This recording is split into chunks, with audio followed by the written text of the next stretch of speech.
So, unahin natin buksan to guys. Yung medyo malaki. Tanggalin natin yung plastic.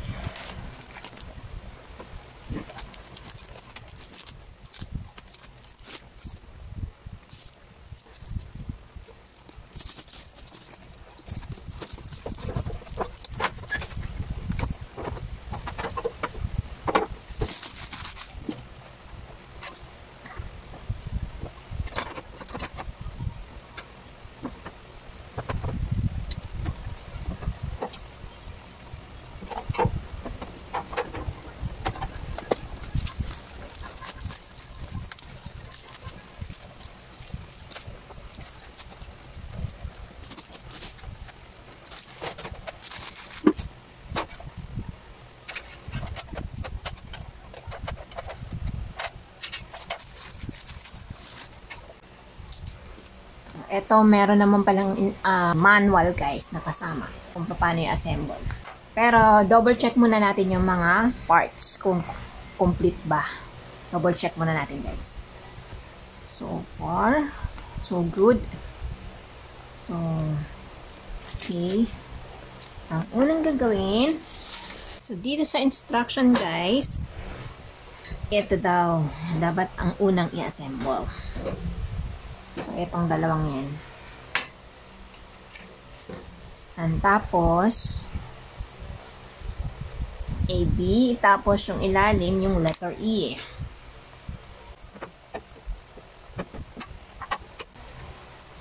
So, ito yung gagamitin natin. 8 yan guys. J8. Gagamitin natin dito sa pinaka main box.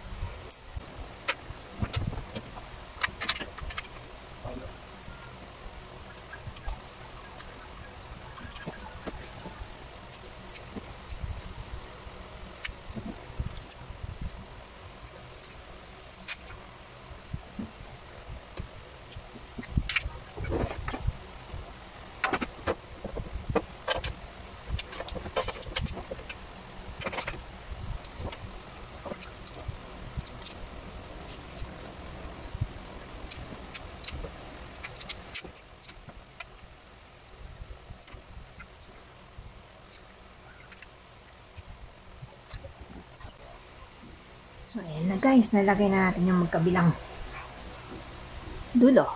Yung base na lagay na natin.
Ganun lang yun guys, ang paglagay ng pinto.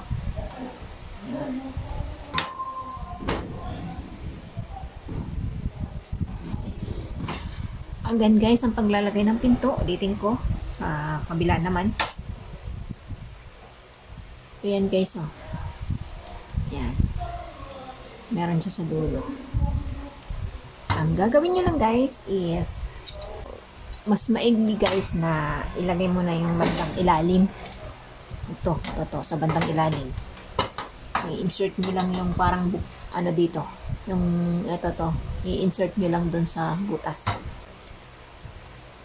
At pagka-insert yung sa baba guys, saka nyo yan, dito.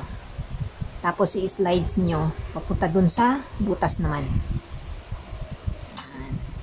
Slides nyo lang yan guys. Para hindi kayo mahirapan. So, dahan-dahang i-slides hanggang mabot yun guys.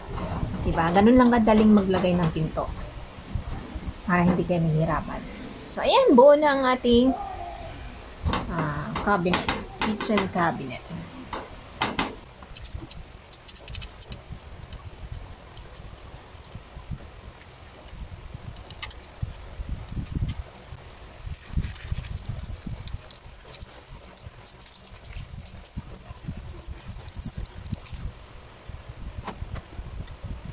At eto na guys, nabuo na natin ang ating kitchen organizer.